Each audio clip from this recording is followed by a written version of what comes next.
ಈಗಾಗಲೇ ಬಂಧನ ಅಂತೂ ಆಗಿದೆ. ಅಂತೂ ಇಂತೂ 34 ದಿನಗಳ ಬಳಿಕ ಈತನ ಬಂಧನ ಆಗಿದೆ. ಇದರ ಬಗ್ಗೆ ಇನ್ನಷ್ಟು ಡೀಟೇಲ್ಸ್ ಅನ್ನ ಕೊಡೋದಕ್ಕೆ ನಮ್ಮ ರಿಪೋರ್ಟರ್ ಮಂಜುನಾಥ್ ನೇರ ಫೋನ್ ಸಂಪರ್ಕದಲ್ಲಿ ಜಾಯಿನ್ ಆಗಿದ್ದಾರೆ. ಮಂಜುನಾಥ್, ಈಗ ಸದ್ಯಕ್ಕೆ ಏನು ಆಗ್ತಾ ಇದೆ? ಈಗ ಎಲ್ಲಿ ಕರ್ಕೊಂಡು ಹೋಗ್ತಾರೆ?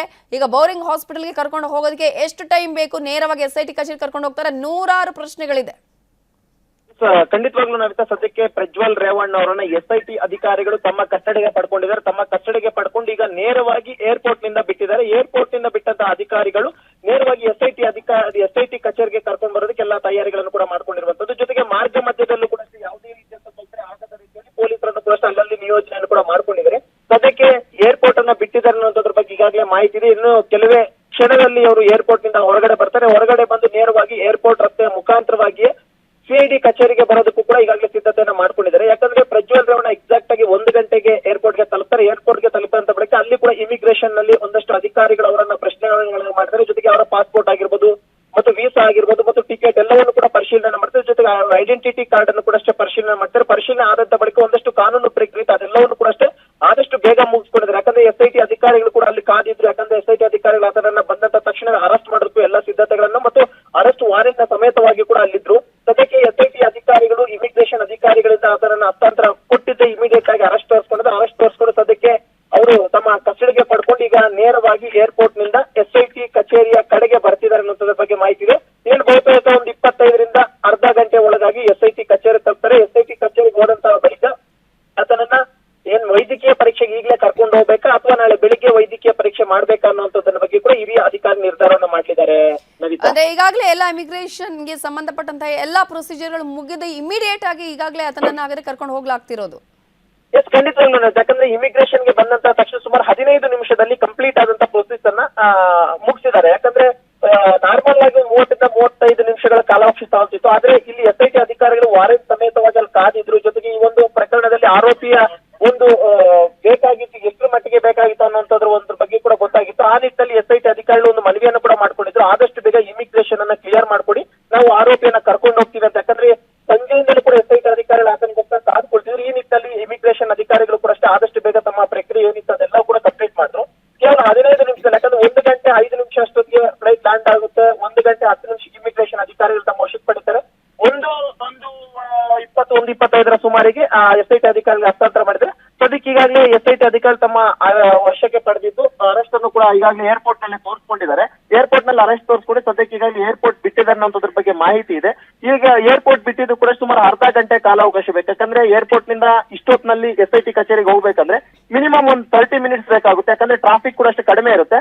ಆ ಒಂದು ಕಾರಣಕ್ಕೋಸ್ಕರ ಬಹುತೇಕ 2 ಗಂಟೆ ವೇಳೆಗೆ SIT ಅಧಿಕಾರಿಗಳು ತಮ್ಮ ಕಚೇರಿಗೆ ಕರ್ಕೊಂಡು ಹೋಗ್ತಾರೆ. 2 ಗಂಟೆ ಹೋಗಿದ್ದಾದಂತ ಬಳಿಕ, ಯಾಕಂದ್ರೆ ಇಲ್ಲಿ ಏನಾದ್ರೂ ಆರೋಪಿ ತುಂಬಾ ಟ್ರಾವೆಲ್ ಮಾಡ್ಕೊಂಡು ಬಂದು ಸುಸ್ತಾಗಿದೆ, ನನಗೆ ಸ್ವಲ್ಪ ರೆಸ್ಟ್ ಬೇಕು ಅಂತ ಏನಾದ್ರೂ ಮನವಿ ಮಾಡಿದಂತ ಸಂದರ್ಭದಲ್ಲಿ ಆತರನ್ನ ಬಹುತೇಕ ಇವತ್ತು ರಾತ್ರಿ ಮಲಗೋಕೆ ಬಿಡ್ತಾರೆ. ಒಂದ್ ವೇಳೆ ಏನಾದ್ರೂ ಆರೋಪಿ ನನಗೆ ರೆಸ್ಟ್ ಏನ್ ಬೇಡ ಅಂತಂದ ಪಕ್ಷದಲ್ಲಿ ಆತನನ್ನ ಇಮಿಡಿಯೇಟ್ ಆಗಿ ಕರ್ಕೊಂಡೋಗಿ ಮೆಡಿಕಲ್ ಮಾಡಿಸೋ ಸಾಧ್ಯತೆ ಇದೆ. ಯಾಕಂದ್ರೆ ಯಾವುದೇ ಒಬ್ಬ ಆರೋಪಿಯನ್ನ ಇಷ್ಟೊತ್ತಲ್ಲಿ, ಅದು ಕೂಡ ಮಿಡ್ ನೈಟ್ ಟೈಮ್ ನಲ್ಲಿ ಪೊಲೀಸರು ವಶಕ್ಕೆ ಪಡೆದಿದ್ರೆ ಅಂತಂದ್ರೆ ಆತ ರಾತ್ರಿ ಇಡೀ ಕೂಡ ಅಷ್ಟೇ ಅವರ ಕಸ್ಟಡಿಯಲ್ಲಿ ಇರಬೇಕಾಗುತ್ತೆ. ರಾತ್ರಿ ಟೈಮ್ ನಲ್ಲಿ ಏನಾದ್ರೂ ಆರೋಪಿಗೆ ಹೆಚ್ಚು ಕಮ್ಮಿ ಆಯ್ತು ಅಂದ್ರೂ ಕೂಡ ಅಷ್ಟೇ ಅದು ತನಿಖಾಧಿಕಾರಿಗಳಾಗಿರ್ಬೋದು ಅಥವಾ ಯಾರು ಅರೆಸ್ಟ್ ಮಾಡ್ಕೊಂಡ್ರು ಅವ್ರ ಮೇಲೆ ಬರುವಂತ ಸಾಧ್ಯತೆ ಇರುತ್ತೆ. ಆ ನಿಟ್ಟಿನಲ್ಲಿ ಆ ರಿಸ್ಕ್ ಬೇಡ ಅಂತ ಹೇಳ್ಬಿಟ್ಟು SIT ಅಧಿಕಾರಿಗಳು ಆತನನ್ನ ಕಂಡೀಷನ್ ನೋಡ್ಕೊಂಡು ಟ್ರಾವೆಲ್ ಮಾಡ್ಕೊಂಡು ಬಂದು ಸುಸ್ತಾಗಿಲ್ಲ, ನಾರ್ಮಲ್ ಆಗಿದ್ದಾನೆ ಅಂತ ಅಂದ ಪಕ್ಷದಲ್ಲಿ ಆತನನ್ನ ಬಹುತೇಕ 1 ಗಂಟೆ ಬಿಟ್ಕೊಂಡ್ರೆ 3 ಗಂಟೆ ಆಗಿರ್ಬೋದು, 3:15 ಟೈಮ್ ನಲ್ಲೂ ಕೂಡ ಅಷ್ಟೇ ಹೋಗಿ ಮೆಡಿಕಲ್ ಮಾಡ್ಕೊಂಡು ಬರುವಂತ ಸಾಧ್ಯತೆಗಳು ಹೆಚ್ಚಾಗಿರುತ್ತೆ. ಯಾಕಂದ್ರೆ ಮೆಡಿಕಲ್ ಮಾಡಿಸಿದ್ರೆ ಪೊಲೀಸರು ಕೂಡ ಅಷ್ಟೇ ಒಂದು ಸೇಫರ್ ಸೈಡ್ ಆಗಿ ಅದನ್ನ ಏನು ತೊಂದರೆ ಇಲ್ಲ ಅನ್ನುವಂಥದ್ದು ಕನ್ಫರ್ಮ್ ಮಾಡ್ಕೊಳ್ತಾರೆ. ಒಂದ್ ವೇಳೆ ಆತನಿಗೆ ಏನಾದ್ರೂ ಮೆಡಿಕಲ್ ಏನಾದ್ರೂ ಪ್ರಾಬ್ಲಮ್ ಇರುವಂತದ್ದು ಅಥವಾ ಸುಸ್ತಾಗ್ತಿರುವಂತದ್ದು ಅಥವಾ ತಲೆ ತಿರುಗುವಂತದ್ದು ಅಥವಾ ಬೇರೆ ಇನ್ನಿತರ ಯಾವ್ದಾದ್ರು ಸಮಸ್ಯೆಗಳಿದ್ದಂತ ಪಕ್ಷದಲ್ಲಿ ಆತನನ್ನ ಇಮಿಡಿಯೇಟ್ ಆಗಿ ಕನ್ಸರ್ನ್ ಡಾಕ್ಟರ್ ಯಾರಿದ್ದಾರೆ ಅವ್ರನ್ನ ಕರ್ಕೊಂಡು ಬಂದು ಟ್ರೀಟ್ಮೆಂಟ್ ಕೊಡಿಸೋದಕ್ಕೂ ಕೂಡ ಅಷ್ಟೇ ಸಿದ್ಧತೆಗಳನ್ನ ಮಾಡ್ಕೊಂತಾರೆ. ಸದ್ಯಕ್ಕೀಗ ಆತನ ಒಂದು ಕಂಡೀಷನ್ ಯಾವ ರೀತಿಯಾಗಿದೆ ಅದ್ರ ಮೇಲೆ ಕೂಡ ಅಷ್ಟೇ ಮೆಡಿಕಲ್ ಮಾಡ್ಸೋದ ಅಥವಾ ನಾಳೆ ಬೆಳಿಗ್ಗೆ ಮೆಡಿಕಲ್ ಮಾಡಿಸೋದು ಅನ್ನೋದ್ರ ಬಗ್ಗೆ SIT ಅಧಿಕಾರಿಗಳು ತೀರ್ಮಾನ ಮಾಡ್ತಾರೆ. ಸದ್ಯಕ್ಕೆ ನೇರವಾಗಿ ಏರ್ಪೋರ್ಟ್ ನಿಂದ ಅರೆಸ್ಟ್ ಅನ್ನು ಮಾಡ್ಕೊಂಡಿದ್ದಾರೆ. ಅರೆಸ್ಟ್ ಮಾಡ್ಕೊಂಡು ಸದ್ಯಕ್ಕೆ SIT ಅಧಿಕಾರಿಗಳು ತಮ್ಮ ಕಚೇರಿ ಕಡೆ ಕರ್ಕೊಂಡು ಬರ್ತಾ ಇದ್ದಾರೆ. ಕರ್ಕೊಂಡು ಬಂದಿದ್ದಾದಂತಹ ಬಳಿಕ ಆತನ ಕಂಡೀಷನ್ ನೋಡ್ಕೊಂಡು ಮುಂದಿನ ಪ್ರಕ್ರಿಯೆ ಏನಿದೆ, ಮೆಡಿಕಲ್ ಮಾಡಿಸೋದಾ ಬೇಡವಾ ಅಥವಾ ಅದನ್ನ ರೆಸ್ಟ್ ಮಾಡ್ಕೊಳ್ಳೋಕೆ ಬಿಟ್ಬಿಟ್ಟು ನಾಳೆ ಬೆಳಿಗ್ಗೆ 9-9:30 ಟೈಮ್ ನಲ್ಲಿ ಮೆಡಿಕಲ್ ಮಾಡ್ತೀವಿ, ನೇರವಾಗಿ ಆತನ 11 ಗಂಟೆ ಟೈಮ್ಗೆ ಕೋರ್ಟ್ಗೆ ಪ್ರೊಡ್ಯೂಸ್ ಮಾಡಿ ಕಸ್ಟಡಿಗೆ ಪಡ್ಕೊಳ್ಳೋ ಅನ್ನೋದ್ರ ಬಗ್ಗೆ ಕೂಡ SIT ಅಧಿಕಾರಿಗಳು ತೀರ್ಮಾನವನ್ನು ಮಾಡ್ತಾರೆ. ನವಿತಾ. ಈಗ ಮಂಜುನಾಥ್, ಈ ವಿಚಾರದಲ್ಲಿ ಈಗ ಯಾವ ರೀತಿಯಾಗಿ ಭದ್ರತೆಯನ್ನು ಒದಗಿಸಲಾಗಿತ್ತು ಅಂತ ಹೇಳಿದ್ರೆ ಯಾರಿಗೂ ಕೂಡ ಇಂತಹ ಭದ್ರತೆ ಸಿಕ್ಕಿರ್ಲಿಕ್ಕಿಲ್ಲ ಅಂತ ಅನ್ಸುತ್ತೆ. ಅಷ್ಟರ ಮಟ್ಟಿಗೆ ಪೊಲೀಸರಲ್ಲಿ ನಿಯೋಜನೆ ಮಾಡಲಾಗಿತ್ತು. ಪ್ರಮುಖವಾಗಿ ಈಗ VIP ಗೇಟ್ ಮೂಲಕ ಕರ್ಕೊಂಡು ಹೋಗಲಾಗುತ್ತೆ ಅನ್ನೋದನ್ನು ಕೂಡ ಹೇಳ್ತಾ ಇದ್ರು. ಸದ್ಯಕ್ಕೆ ಈಗ ನಾರ್ಮಲ್ ಅಂದ್ರೆ ಜನಸಾಮಾನ್ಯರು ಹೋಗುವ ಗೇಟಲ್ಲಿ ಕರ್ಕೊಂಡು ಹೋಗಲಾಗಿದೆಯಾ, ಅಥವಾ ಎಲ್ಲಿ ಹೇಗೆ ಯಾವ ರೀತಿಯ ರೂಟಲ್ಲಿ ಕರ್ಕೊಂಡು ಹೋಗ್ತಾ ಇದ್ದಾರೆ ಈಗ? ಯಾಕಂದ್ರೆ ಈಗ ಪ್ರಜ್ವಲ್ ರೇವಣ್ಣ ಒಬ್ಬ ಸಂಸದರಾಗಿದ್ದಾರೆ, ಜೊತೆಗೆ ಆತನ ಎಲ್ಲಿ ಬರ್ತಾನೆ ಏನೋ ಅನ್ನೋದ್ರ ಬಗ್ಗೆ ಸಾಕಷ್ಟು ಮಾಧ್ಯಮದವರು ಕೂಡ ಅಷ್ಟೇ ಕಾಯ್ತಾ ಇದ್ರು. ಆ ನಿಟ್ಟಿನಲ್ಲಿ ಮತ್ತು ಮಾಧ್ಯಮದವರು ಹೆಚ್ಚಿನ ಸಂಖ್ಯೆಯಲ್ಲಿ ಇದ್ದಂತ ಕಾರಣಕ್ಕೋಸ್ಕರ ಆತ ಬರುವಂತ ವೇಳೆಯಲ್ಲಿ ನುಗ್ಲಾಗ್ಬೋದು ಅಥವಾ ಬೇರೆ ಪ್ರಯಾಣಿಕರಿಗೆ ತೊಂದರೆ ಆಗ್ಬೋದು ಅನ್ನೋ ಒಂದು ಕಾರಣಕ್ಕೋಸ್ಕರ ನೇರವಾಗಿ ಪ್ರಜ್ವಲ್ ರೇವಣ್ಣ ಅವ್ರನ್ನ VIP ಗೇಟ್ ನ ಮುಖಾಂತರವಾಗಿ ಈಗಾಗಲೇ ಹೊರಗಡೆ ಕರ್ಕೊಂಡ್ ಬಂದಿದ್ದಾರೆ. ಯಾಕಂದ್ರೆ ಇಲ್ಲಿ ನಾರ್ಮಲ್ ಆಗಿ ಎಕ್ಸಿಟ್ ಗೇಟ್ ನ ಮುಖಾಂತರವಾಗಿ ಬಂತಂದ್ರೆ ಮೀಡಿಯಾದವರು 150ರಿಂದ 200 ಜನ ಮೀಡಿಯಾದವರು ಇದ್ರು. ಜೊತೆಗೆ ಆ ಟೈಮ್ ನಲ್ಲಿ ಬೇರೆ ಬೇರೆ ಪ್ರಯಾಣಿಕರಿಗೂ ಕೂಡ ತೊಂದರೆ ಆಗಬಹುದು, ಅಥವಾ ಆತ ಬರುತ್ತಿರುವಂತಹ ಟೈಮ್ ನಲ್ಲಿ ಚೇಸಿಂಗ್ ಮಾಡುವಂತ ಟೈಮ್ ನಲ್ಲಿ ಕೂಡ ಅಷ್ಟೇ ಬೇರೆಯವ್ರಿಗೆ ತೊಂದರೆ ಆಗ್ಬೋದು ಅನ್ನೋ ಒಂದು ಕಾರಣಕ್ಕೋಸ್ಕರ ಮಾಧ್ಯಮದವರನ್ನ ಕಣ್ತಪ್ಪಿಸಿ VIP ಗೇಟ್ ನ ಮುಖಾಂತರವಾಗಿ ಈಗಾಗಲೇ ಎಕ್ಸಿಟ್ ಕೂಡ ಆಗಿದ್ದಾರೆ. ಆ ಎಕ್ಸಿಟ್ ಆದಂತ ಅಧಿಕಾರಿಗಳು ಸದ್ಯಕ್ಕೆ ಏರ್ಪೋರ್ಟ್ ರೋಡ್ ನ ಮುಖಾಂತರವಾಗಿ ಬರ್ತಾರೆ ಅನ್ನೋದ್ರ ಬಗ್ಗೆ ಈಗಾಗಲೇ ಮಾಹಿತಿ ಇದೆ. ಒಂದು ವೇಳೆ ಏರ್ಪೋರ್ಟ್ ರೋಡ್ ನ ಮುಖಾಂತರವಾಗಿ ಕೂಡ ಬರ್ಬೋದು, ಇಲ್ಲ ಅಂದ್ರೆ ಹೆಣ್ಣೂರು ಮುಖಾಂತರವಾಗಿ ಮತ್ತೊಂದು ದಾರಿ ಕೂಡ ಇದೆ. ಯಾಕಂದ್ರೆ ಹೆಣ್ಣೂರು ಮುಖಾಂತರವಾಗಿ ಬಂದ್ರು ಕೂಡ ಅಷ್ಟೇ ಅವ್ರು ನೇರವಾಗಿ ಹೆಣ್ಣೂರು ಹೆಬ್ಬಾಳದ ಮುಖಾಂತರವಾಗಿ ಏರ್ಪೋರ್ಟ್ ತಲುಪ್ತಾರೆ, ಅಂದ್ರೆ SIT ಅಧಿಕಾರಿಗಳು ತಮ್ಮ ಕಚೇರಿ ತಲುಪ್ತಾರೆ. ಆದ್ರೆ ಸದ್ಯಕ್ಕೆ ಈಗಾಗಲೇ ಏರ್ಪೋರ್ಟ್ ರೋಡ್ ನಲ್ಲೂ ಕೂಡ ಅಷ್ಟೇ ದಾರಿ ಇದ್ದಕ್ಕೂ ಪೊಲೀಸರನ್ನ ಹಾಕಿದ್ದಾರೆ. ಒಂದ್ ಕಡೆ ಟೋಲ್ ನ ಬಳಿ ಕೂಡ ಅಷ್ಟೇ ಯಾಕಂದ್ರೆ ನೀವು ದೃಶ್ಯದಲ್ಲೂ ಕೂಡ ನೀವು ನೋಡ್ತಾ ಇರ್ಬೋದು. ಈಗ ಸದ್ಯಕ್ಕೆ ನೇರವಾಗಿ ಟೋಲ್ ನ ಮುಖಾಂತರವಾಗಿ ಪ್ರಜ್ವಲ್ ರೇವಣ್ಣ ಅವರು SIT ಅಧಿಕಾರಿ ಕರ್ಕೊಂಡ್ ಬಂದು ನ್ಯೂಸ್ 18 ಕ್ಯಾಮ್ರಾದಲ್ಲೂ ಕೂಡ ಅಷ್ಟೇ ಅದರ ಒಂದು ಎಕ್ಸ್ಕ್ಲೂಸಿವ್ ಆದಂತಹ ವಿಜುವಲ್ಸ್ ಅನ್ನು ಕೂಡ ಈಗಾಗಲೇ ನೇರ ಪ್ರಸಾದ್ ದೃಶ್ಯಗಳ ಬಗ್ಗೆ ಕೂಡ ನಾವು ನೋಡ್ತಾ ಇದ್ವಿ. ಇನ್ನು SIT ಕಚೇರಿಗೆ ಕರ್ಕೊಂಡು ಹೋಗ್ತಾ ಇದ್ದಾರೆ ಪ್ರಜ್ವಲ್ ರೇವಣ್ಣನನ್ನ. ಈಗಾಗಲೇ ನೇರ ಪ್ರಸಾರದ ದೃಶ್ಯಗಳನ್ನ ಕೂಡ ನೀವು ಗಮನಿಸ್ತಾ ಇದ್ದೀರಾ, ಯಾವ ರೀತಿಯಾಗಿ ಅಲ್ಲಿ ಬಿಗಿ ಭದ್ರತೆಯ ಮೂಲಕ ಕರ್ಕೊಂಡು ಹೋಗ್ತಾ ಇದ್ದಾರೆ. ಈಗಾಗಲೇ ನೀವು ಈ ಒಂದು ದೃಶ್ಯಗಳನ್ನ ಗಮನಿಸಿದ್ರೆ ಗೊತ್ತಾಗುತ್ತೆ, ಪ್ರಜ್ವಲ್ ರೇವಣ್ಣ ಅವರನ್ನ ಅರೆಸ್ಟ್ ಮಾಡಿದ ಬಳಿಕ ಈಗಾಗಲೇ ಬಿಗಿ ಭದ್ರತೆಯಲ್ಲಿ ಅವರನ್ನ ಕರ್ಕೊಂಡು ಹೋಗ್ಲಾಗ್ತಾ ಇದೆ. ನೇರವಾಗಿ SIT ಕಚೇರಿಗೆ ಕರ್ಕೊಂಡು ಹೋಗ್ತಿದ್ದಾರೆ ಅನ್ನುವಂತ ಮಾಹಿತಿಗಳು ಕೂಡ ಲಭ್ಯ ಆಗ್ತಾ ಇದೆ. ಈಗಾಗಲೇ ಅಲ್ಲಿಗೆ ಕರ್ಕೊಂಡು ಹೋದ ಬಳಿಕ ಮೆಡಿಕಲ್ ಟೆಸ್ಟ್ ಅನ್ನ ಮಾಡಲಾಗುತ್ತಾ ಅಥವಾ ಅದಕ್ಕಿಂತ ಮುಂಚೆನೆ ಮಾಡಿಸ್ತಾರಾ ಹೀಗೆ. ಬಟ್ ಈಗ ಅಲ್ಲಿನ SIT ಕಚೇರಿಯ ದೃಶ್ಯಗಳನ್ನ ಗಮನಿಸಿದ್ರೆ, ಅಲ್ಲಿನ ಸಿದ್ಧತೆಗಳನ್ನ ಗಮನಿಸಿದ್ರೆ ನೇರವಾಗಿ SIT ಕಚೇರಿಗೆ ಕರ್ಕೊಂಡು ಬಂದು ಅಲ್ಲಿ ವಿಚಾರಣೆಯನ್ನ ಮಾಡ್ತಾರೆ ಅನ್ನುವಂತಹ ಮಾಹಿತಿಗಳು ಕೂಡ ಲಭ್ಯ ಆಗ್ತಾ ಇದೆ. ಲಿಂಗತ್ವ ಪರೀಕ್ಷೆ ಬಳಿಕ SIT ಅಧಿಕಾರಿಗಳು ವಿಚಾರಣೆ ಮಾಡ್ತಾರೆ ಅನ್ನುವ ಅಪ್ಡೇಟ್ ಸಿಗ್ತಾ ಇದೆ. ಬೆಳಗ್ಗೆ ವೈದ್ಯಕೀಯ ಪರೀಕ್ಷೆಗೆ ಒಳಪಡಿಸಲು ಸಿದ್ಧತೆಯನ್ನ ಈಗಾಗಲೇ ಮಾಡಿಕೊಂಡಿದ್ದಾರೆ SIT ಅಧಿಕಾರಿಗಳು. ಸದ್ಯಕ್ಕೆ ಈಗ ವಿಚಾರಣೆ ಮಾಡುವ ಹಾಗೆ ಕಾಣಿಸ್ತಾ ಇಲ್ಲ. SIT ಕಚೇರಿಗೆ ಕರ್ಕೊಂಡು ಬರ್ತಾರೆ, ಆದ್ರೆ ಈಗಾಗಲೇ ಅವರಿಗೆ ರೆಸ್ಟ್ ಬೇಕು ಅಂದ್ರೆ, ಯಾಕಂದ್ರೆ ಪ್ರಯಾಣವನ್ನ ಮಾಡಿ ಬಂದಿದ್ದಾರೆ. ಸೊ ಪ್ರಯಾಣ ಮಾಡಿ ಬಂದ ಬಳಿಕ ಮತ್ತೆ ಯಾವುದೇ ರೀತಿಯ ಸಮಸ್ಯೆಗಳು ಆಗದ ಹಾಗೆ, ಯಾಕಂದ್ರೆ ಒಂದು ಸಲ ಕಸ್ಟಡಿಗೆ ಪಡೆದುಕೊಂಡ ಮೇಲೆ ಅಥವಾ ಅವರನ್ನ ಬಂಧನಕ್ಕೆ ಒಳಪಡಿಸಿದ ಮೇಲೆ ಅವರೇ ಎಲ್ಲಾ ಜವಾಬ್ದಾರಿಗಳು ಈಗಾಗಲೇ ಅಧಿಕಾರಿಗಳು ಅಥವಾ IO ಯಾರು ಇನ್ವೆಸ್ಟಿಗೇಷನ್ ಆಫೀಸರ್ ಇರ್ತಾರಲ್ಲ ಅವರ ಮೇಲೆ ಇರುತ್ತೆ. ಹಾಗಾಗಿ ಎಲ್ಲಾ ರೀತಿಯಾದಂತಹ ಸಾಧ್ಯತೆಗಳನ್ನ ನೋಡ್ತಾರೆ. ರೆಸ್ಟ್ ಬೇಕಾ ಬೇಡವಾ, ಆರೋಪಿ ಏನ್ ಹೇಳ್ತಾರೆ, ರೆಸ್ಟ್ ಬೇಕು ಅಂತ ಹೇಳ್ತಾರಾ, ಬೇಡ ಅಂತ ಹೇಳ್ತಾರಾ, ಬೇಡ ಅಂತ ಹೇಳಿದ್ರೆ ವಿಚಾರಣೆಗೆ ಒಳಪಡಿಸ್ತಾರೆ. ಸೊ ಈಗಾಗಲೇ ಬಂದಿರುವ ಮಾಹಿತಿ ಪ್ರಕಾರ SIT ಕಚೇರಿಗೆ ಈಗಾಗಲೇ ನಿಮಗೆ ದೃಶ್ಯಾವಳಿಗಳಲ್ಲಿ ಕೂಡ ತೋರಿಸಿದ್ವಿ, ಕರ್ಕೊಂಡು ಹೋಗ್ತಾ ಇದ್ದಾರೆ.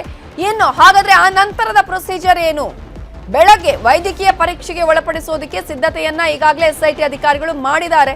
ಇನ್ನು SIT ಕಚೇರಿಯಿಂದ ನಮ್ಮ ರಿಪೋರ್ಟರ್ ಆಶಿಕ್ ಮುಲ್ಕಿ ಈಗ ನೇರ ಸಂಪರ್ಕದಲ್ಲಿ ಜಾಯ್ನ್ ಆಗಿದ್ದಾರೆ. ಆಶಿಕ್ ಮುಲ್ಕಿ, ಈಗಾಗಲೇ ಒಂದ್ ಕಡೆ ಎಲ್ಲಾ ಪ್ರೊಸೀಜರ್ಗಳನ್ನು ಮುಗಿಸಿ ಈಗ ಪ್ರಜ್ವಲ್ ರೇವಣ್ಣನ SIT ಅಧಿಕಾರಿಗಳು SIT ಕಚೇರಿಗೆ ಕರ್ಕೊಂಡು ಬರ್ತಾ ಇದ್ದಾರೆ ಅನ್ನುವ ಮಾಹಿತಿ ಅಲ್ಲೇ ಹೇಗಿದೆ, ಅಲ್ಲಿ ಏನೆಲ್ಲ ಸಿದ್ಧತೆಗಳನ್ನ ಮಾಡ್ಕೊಳ್ಳಲಾಗಿದೆ, ನೇರವಾಗಿ ಬೌರಿಂಗ್ ಹಾಸ್ಪಿಟಲ್ ಕರ್ಕೊಂಡು ಹೋಗದೆ ನೇರವಾಗಿ ಇಲ್ಲಿಗೆ ಕರ್ಕೊಂಡು ಬರ್ಲಾಗ್ತಾ ಇದೆ, ಅಧಿಕಾರಿಗಳು ಏನ್ ಹೇಳ್ತಿದ್ದಾರೆ?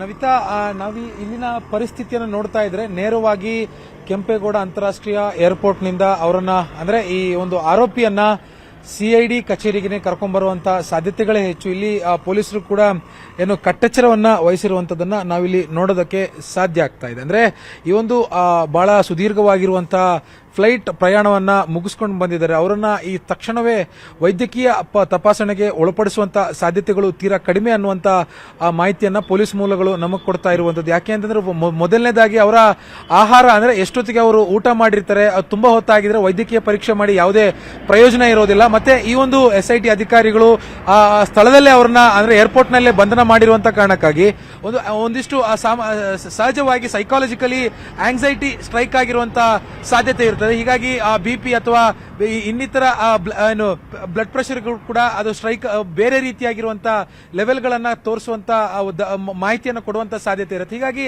ಅವ್ರನ್ನ ಒಂದ್ ಸ್ವಲ್ಪ ವಿಶ್ರಾಂತಿಗೆ ಬಿಟ್ಟು ಅವ್ರನ್ನ ರೆಸ್ಟ್ ಮಾಡೋದಕ್ಕೆ ಬಿಟ್ಟು ಬೆಳಗಿನ ಹೊತ್ತಿಗೆ ಅವರನ್ನ ವೈದ್ಯಕೀಯ ಪರೀಕ್ಷೆಗೆ ಒಳಪಡಿಸುವಂತ ಸಾಧ್ಯತೆಗಳೇ ಹೆಚ್ಚು. ಅದಾಗಿದ್ರೂ ಕೂಡ ಇವತ್ತಿನ ರಾತ್ರಿ ಪ್ರಜ್ವಲ್ ರೇವಣ್ಣ ಅವರಿಗೆ ಒಂದು ನಿದ್ದೆ ಇಲ್ಲದ ರಾತ್ರಿ ಅಂತಾನೆ ಹೇಳಬೇಕಾಗುತ್ತೆ. ಅವರಿಗೆ ಒಂದಿಷ್ಟು ಪ್ರಶ್ನೆಗಳನ್ನು ಕೂಡ ಪ್ರಾಥಮಿಕವಾಗಿ SIT ಅಧಿಕಾರಿಗಳು ಕೇಳುವಂತ ಸಾಧ್ಯತೆಗಳಿದೆ. ಮುಖ್ಯವಾಗಿ ಅವರು ಈಗಾಗಲೇ 34 ದಿನಗಳ ಬಳಿಕ SIT ಕಸ್ಟಡಿಗೆ ಸಿಗ್ತಾ ಇರುವಂತದ್ದು. ಈ ಒಂದು ಪ್ರಕರಣ ಬೆಳಕಿಗೆ ಬಂದ ನಂತರ ದೂರುದಾರರು ದೂರನ್ನ ದಾಖಲಿಸಿದ ನಂತರ ಅವರು ತಕ್ಷಣವೇ ಒಂದು ಪರಾರಿ ಆಗುವಂತ ಕೆಲಸವನ್ನ ಮಾಡಿದ್ರು. ಸೊ ಹೀಗಾಗಿ ಅವತ್ತಿನಿಂದ ಇವತ್ತಿನವರೆಗೂ ಕೂಡ ಯಾವ ರೀತಿಯಾಗಿ ಮತ್ತೆ ಎಲ್ಲಿ ಅವರಿಗೆ ಯಾರ್ಯಾರ ಜೊತೆ ಸಂಪರ್ಕ ಇತ್ತು ಅನ್ನುವಂಥದ್ರ ಒಂದು ಆರ್ಬರಿಂಗ್ ಸ್ಟೇಟ್ಮೆಂಟ್ ಅನ್ನು ಕೂಡ ತೆಗೆದುಕೊಳ್ಳೋದಕ್ಕೆ SIT ಅಧಿಕಾರಿಗಳು ಇವತ್ತು ರಾತ್ರಿನ ಅದನ್ನು ತೆಗೆದುಕೊಳ್ತಾರೆ ಅನ್ನುವಂತ ಒಂದು ಖಚಿತ ಮಾಹಿತಿಯನ್ನ SIT ಅಧಿಕಾರಿಗಳು ನಮಗೆ ಕೊಟ್ಟಿದ್ರು. ಇಲ್ಲಿ ಸ್ಥಳದಲ್ಲಿ ನಾವು ನೋಡಬಹುದು ಬಿಗಿ ಬಂದೋಬಸ್ತ್ ಅನ್ನ ಕೊಡಲಾಗಿದೆ. ಖುದ್ದು ಕೇಂದ್ರ ವಿಭಾಗದ DCP ಆಗಿರುವಂತಹ ಶೇಖರ್ ಅವರು ಸ್ಥಳಕ್ಕೆ ಬಂದು ಪರಿಶೀಲನೆ ಮಾಡಿದರೆ ಯಾವ ರೀತಿಯಾಗಿರುವಂತಹ ಭದ್ರತೆಯನ್ನ ಕೊಡಲಾಗಿದೆ. ಸುಮಾರು 50ಕ್ಕೂ ಹೆಚ್ಚಿನ ಪೊಲೀಸ್ ಸಿಬ್ಬಂದಿಗಳಿಂದ ಇಲ್ಲಿ ಬಂದೋಬಸ್ತ್ ಅನ್ನ ಒದಗಿಸಲಾಗಿದೆ. ಜೊತೆಗೆ